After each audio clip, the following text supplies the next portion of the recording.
sapu lidi ini tadi fungsinya kamu apain dia? Menetralisir. Sekarang udah keluar. Pak Jamal, Iya, Mas Bayu. dan sekarang lebih berasa enak. Itu semua di rumah nggak ada jimat lagi kan? Itu yang tadi. Udah. Sisanya cuma itu doang kan? Iya, Mas Bayu. Dibakar semua. Udah ikhlas, rela ya. Terus tadi kan Pak Jamal bilang bisa ngelihat kayak kakek itu. Sekarang di mana? Masih ngelihat nggak? Nggak ada, Mas Bayu. Udah nggak ada. Udah nggak ada di ruangan ini, Pak. Udah nggak ada.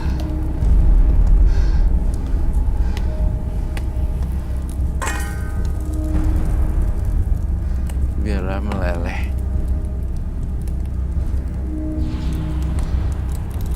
Saya percaya loh sama dia. Udah segini, kamu gak usah main-main black magic ya. Jangan nyolong sajen orang. Iya. Jangan nyolong cincin-cincin apa, kain kafan. Gak usah lah. Ya Pak, jimat bisa bawa sial. Apalagi dari dalam kuburan ya.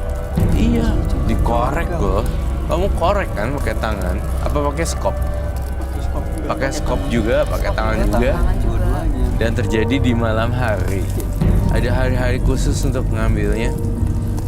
Tanggal lahir. Selasa Kliwon. Iya. Betul, Mas Bayu. Tapi jangan main-main dengan seperti itu ya. Jangan main-main dengan seperti itu. Sekali kamu main dengan supranatural, dengan pintu masuk supranatural, kamu akan get lost. Akan ada banyak pintu. Masuk gimana ya? Masuk sini. Dan akhirnya dalam. Makanya Pak Jamal nggak bisa bedain mana benar mana salah. Mana benar mana salah. Karena dia nggak tahu lagi jalan Iya. baliknya lewat mana. Iya. Kalau bahasa simpelnya ya, kalau menurut saya karena saya udah bertahun-tahun di dunia supranatural. Supranatural itu kayak labirin. Itu masuk bisa tersesat karena jalannya nggak tahu Iya, keluar labirin gimana. gitu. Muter bener-bener terus. muter. Ada tembok. Aduh, keluarnya lewat mana? Ada tembok. Susah untuk keluar. Susah sekali. Udah kebakar semua. Ada keluhan lain, Mas Jamal. Apinya gede ya. Iya. Itu emang sosoknya kuat banget ya. Iya. Oh, dari pertama datang juga kan. Iya. Udah bentrok sama Roy. Iya. Nih, Mas Jamal sekarang gimana rasanya udah enakan? Enakan, Mas Bayu. Oke, kalau udah enakan ya kita balik lagi duduk ya. Iya. Iya, silakan. Tapi jangan Awas. dibilangin lagi, Iya, Pak. Iya. Pak Jamal. Jangan iseng lagi, Pak. Mas Jamal mau duduk. Iseng membawa petaka. Duduk Pak. Aduh ini baunya masih kenceng banget nih.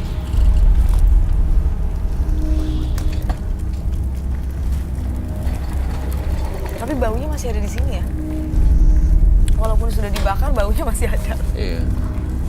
Sania sendiri lihat orang ini model begini, ini baru pertama kali apa? Udah sering lihat hal-hal yang kayak ginian. Oh, udah sering sih. Jadi orang yang punya pegangan kemudian getting trance. Kelihatan dari mata.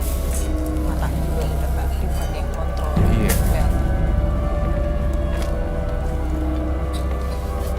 Bahaya untuk dilepas.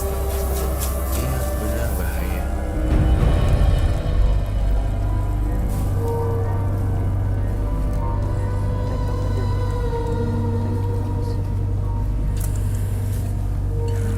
Jamal, semuanya sudah saya lakukan.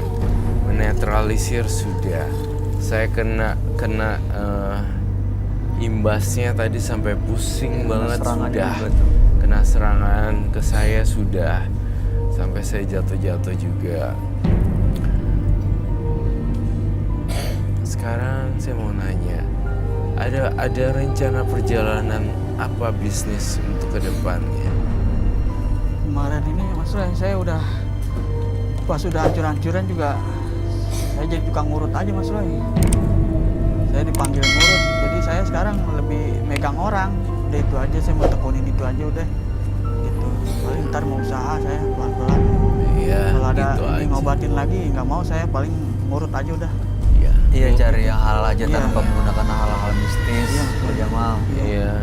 Kasihan keluarga, kasihan diri sendiri, badannya juga kan jadi nggak sehat. Iya. Seni ada yang mau kamu sampaikan? Ya, coba memulai hidup baru ya Pak ya. Karena dari matanya aja tuh udah kelihatan Pak kalau Bapak tuh berpikirnya itu udah bukan diri Bapak lagi. Dan bahaya untuk di luar sana gitu. Khawatir emosi tidak terkendali kan kalau kayak gini-gini ya. Semoga tidak dilakukan kembali ya Pak ya. Roy, ada yang mau disampaikan terakhir buat Pak Jamal? Semoga Pak Jamal bisa berbuat baik dalam bidang pekerjaannya, misalnya ngurut, kemudian jadi sembuh, ngurutnya pakai hati, itu juga udah satu karma baik juga kok. Dan kamu dengan bercerita hari ini Pak Jamal, itu juga udah mewakili pemirsa di rumah yang punya kasus yang sama dengan kamu. Dan itu artinya ada double karma baik juga. Dan akhirnya yang di rumah nonton, ih itu persis kayak saya. Oh ternyata harus dibakar. Oh ya udah saya bakar. Akhirnya kamu dapat karma baik. Sesimpel itu kok. Pelajaran juga buat orang ya. Pelajaran buat orang lain. Ini bagi siapa yang menyaksikan tayangan ini juga harusnya berpikir 100-200 kali kalau misalnya mau mengambil sajian orang, mau menggali-gali jimat, ilmu apa segala macam. Dan pikir lagi, jangan sampai. Iya, makanya. Baik Pak Jamal, kami harap yang terbaik buat Bapak ya. Terima kasih. Mudah-mudahan benar-benar bisa bersih dan ninggalin hal-hal mistis. Bapak boleh meninggalkan studio. Makasih ya Bang. Makasih. Pak Jamal. Mendekatlah diri pada Sang Pencipta agar kamu bisa merasakan pertolongannya dan nikmatnya yang tak ternilai. Berikutnya akan hadir seorang pria yang mengaku diteror makhluk gaib setelah menyimpan sebuah jimat. Malam hari ini kami akan panggil dia dengan nama samaran. Kami persilahkan Ari.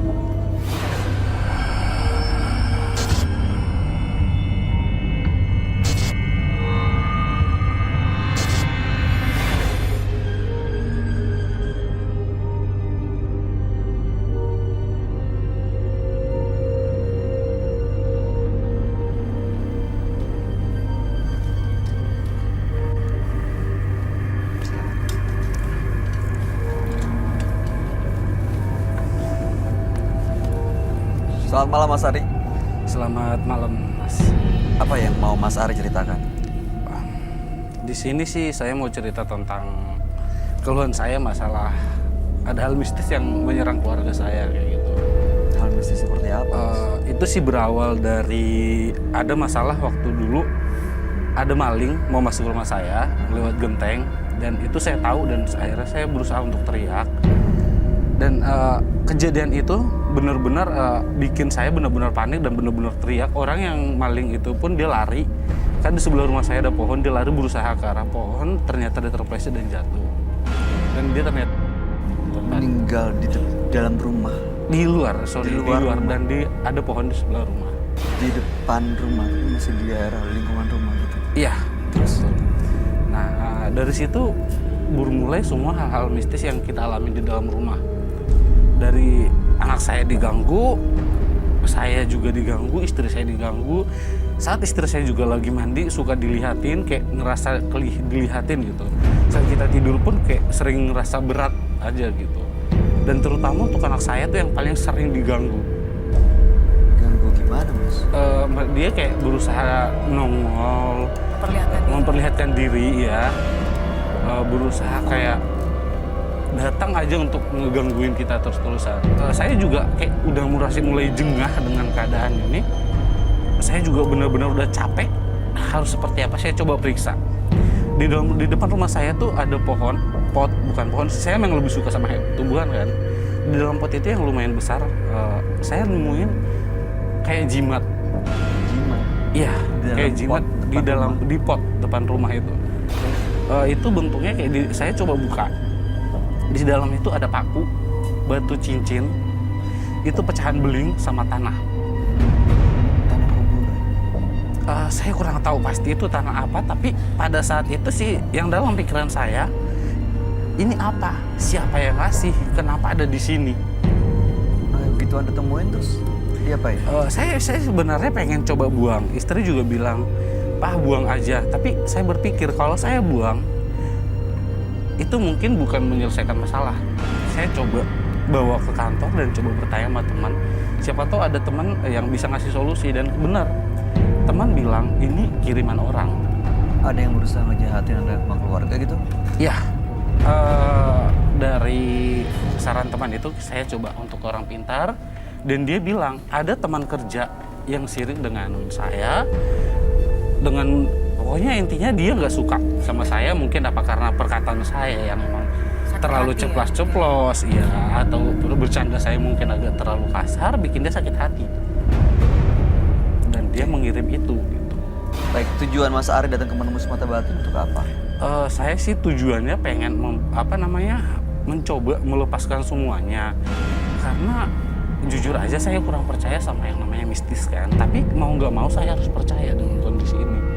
Yang udah saya alamin, yang udah anak saya alamin, juga istri saya alamin.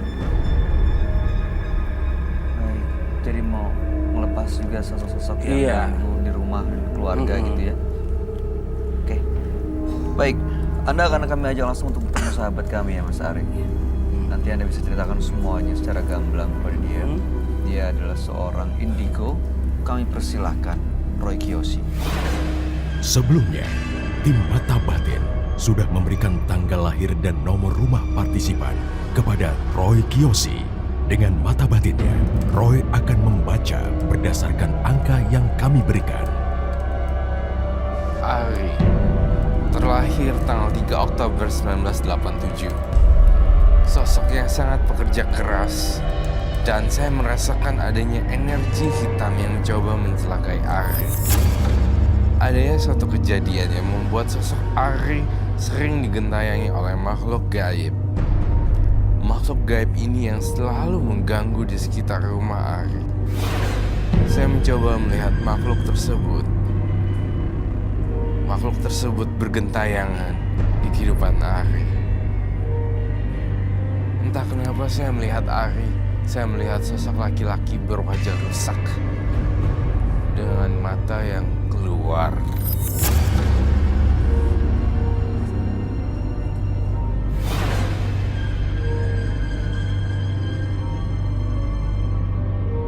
Selamat malam. Selamat malam Roy. Silakan duduk semuanya. Terima kasih.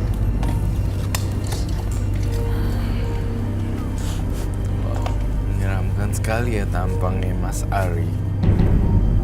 Mas Ari tanggal lahirnya 3 bulan 10 1987. Apakah itu benar? Mas Ari dulu di rumahnya ada maling yang meninggal di depan rumah. Lalu kemudian setelah meninggalnya maling itu, keluarganya sering diganggu sosok gaib. Ya. Bahkan setelah itu menemukan jimat di pot depan rumah. Isinya ada paku, belit, tanah kuburan, dan lain-lain. Ditanya ke temennya, ternyata memang diperkirakan itu ada yang mengirim. Dan makanya malam hari ini datang ke sini untuk menghilangkan semua pengaruh negatif, termasuk sosok yang sering menghantui Mas Ari dan keluarga. Sosok yang dilihat Mas Ari tahu bentuknya. Ya sejauh ini sih kita taunya dia tuh pria bisa berubah jadi lebih tinggi dan lebih besar aja. Pria bisa berubah lebih tinggi, lebih besar. Tapi kamu nggak lihat perempuan ya? Aku sih karena kita juga terlalu fokus ke situ, kita udah terlalu takut dengan keadaan. Kita nggak terlalu berani untuk apakah dia seperti apa dan gimana pun. Oh, oke. Baik. Saya melihat beberapa makhluk di dirinya Mas Arya. Yang satu perempuan bermahkota, dan yang satu lagi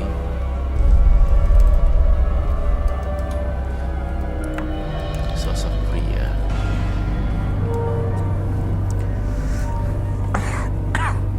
Sosok pria itu ada kaitannya dengan maling yang meninggal depan rumah nggak, Roy? Ada. Justru sang pencuri ya. Maling, Maling itu datang itu dan meninggal. Itulah yang jadi menghantui Mas Ari. penjara gentayangan. Dia jadi arwah gentayangan yang sangat menyeramkan. Gak wajar pokoknya. Gitu. Ini kok jadi malah Mas Ari dan keluarganya yang diteror sama arwah gentayangan itu ya, Roy? Iya, karena sang arwah gentayangan meninggalnya di tempat situ. Jadinya gentayangan. Oke. Jujur sama saya, Mas Ari, selain daripada kasus pencurian, maling yang masuk ke dalam situ lalu meninggal, di sini saya melihat ada wanita berbalut kemben warna hijau dan berwarna kuning dan hijau. Apa itu? Kalau itu sih saya kurang paham, Mas Roy. Gak pernah ngelihat sosok seperti itu, Mas Ari? Selama ini sih kita belum pernah didatangin ataupun anak saya pun tidak pernah cerita tentang sosok seperti itu. Tapi kamu lihat itu ada ya, Roy? Iya, saya melihat itu ada di situ. Sosok yang mungkin dibilang legendaris ataupun memang menyamar. Jadi saya melihat ada sosok seperti Ibu Ratu ya. Apa benar Ibu Ratu? Gitu. Bisa nyamar mungkin ya? Ya bisa nyamar juga. Seperti itu. Flase dia. Belum pernah ya? Coba diingat-ingat lagi. Ada satu barang warna hijau di tempat kamu. Kamu buka laci sebelah kanan di kamar kamu. Kebayang Mas Ari ada di mana? Oke. Apa mungkin itu jimat yang saya temuin di depan rumah? Ya. Dibungkus kain apa? Saya sih kurang tahu itu kain apa, tapi saya bawa barangnya. Boleh saya ambil? Silakan dengan senang hati. Tadi dia sempat bilang ya, menemukan jimat, ada batu, ada paku. Kayak Ya, semacam putri berjubah hijau. Tapinya saya tidak bilang ini sosok tokoh legenda. Belum tentu ini sosok yang saya maksud atau kalian pikirkan. Benar gak? bukan yang dari pantai selatan. Bukan, belum tentu seperti itu. Kamu udah biasa ya hadapin yang jimat-jimat gini? Iya. Dari keluarga juga udah biasa. Keluarga juga. Kamu juga katanya ada yang jaga juga gitu. Oh, kamu juga ada yang jaga. Ini yang jaga Sania baik atau enggak? Masih bidadari gitu. Saya rasa baik karena positif banget auranya. Warna hijau, tuh kan? Kan betul. Hijau tuh. Iya itu dia yang saya maksud. Boleh saya duduk? Bener kan kata saya? Saya ngerasa ada yang salah. Bener loh dibungkus hijau. Tapi nggak tahu kenapa setiap saya megang ini saya selalu punya reaksi yang agak sedikit aneh. Anehnya? Karena semenjak nemuin barang ini aja saya jadi lebih temperamen.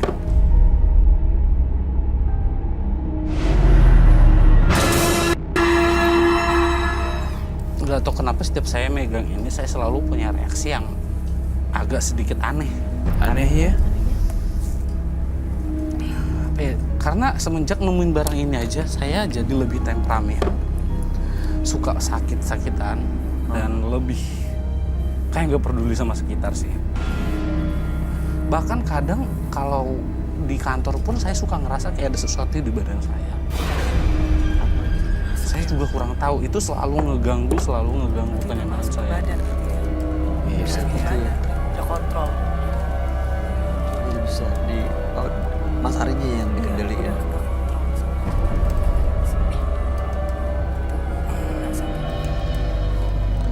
Dia udah berasa kontrol ya. Mas Ari lagi nggak enak badan kah? Salah satunya, intinya sih setelah saya biasa kalau bawa barang ini, emang suka reaksi seperti itu. Kayak mual gitu ya? Mual, kayak ada yang berputar-putar di badan seperti itu. Banyak hal yang benar-benar kayak di luar dari nalar kita udah terjadi gitu.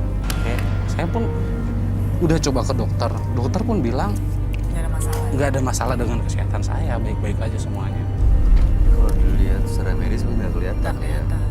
Kalau orang yang bisa ngeliat sih memang kelihatan dari pembawaannya memang gelisah ya.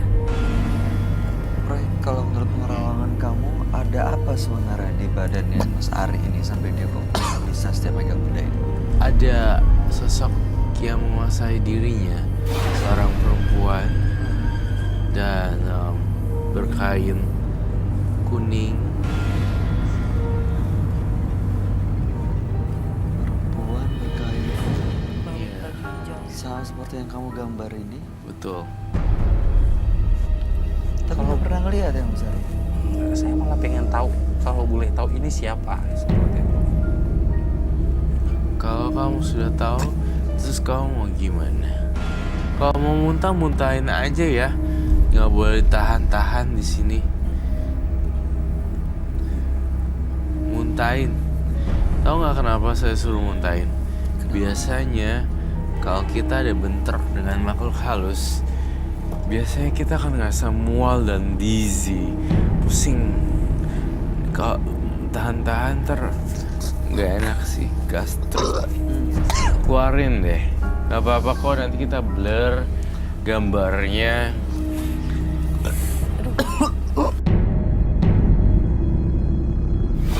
Ini karena efek apa Roy? Kena jimatnya atau sosok yang Iya, di dalam bentrok. dia? Karena pengaruh, muntah loh dia. Iya, muntah. Ini karena sosok yang saya gambar.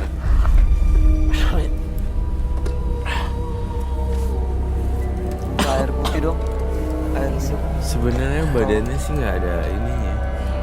Cuma saya khawatir dengan hijau itu. Sepertinya kuat. Sorry. Nggak apa-apa, nggak apa-apa. Apa?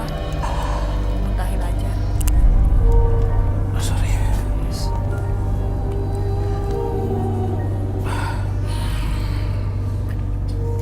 Saya merasa ada sesuatu di badannya. Akibat yang benda hijau itu. Negatif. Negatif. Kau mau saya liatin? Iya. Kamu bisa buka itu. Buka yang jimatnya. Ya, jimatnya.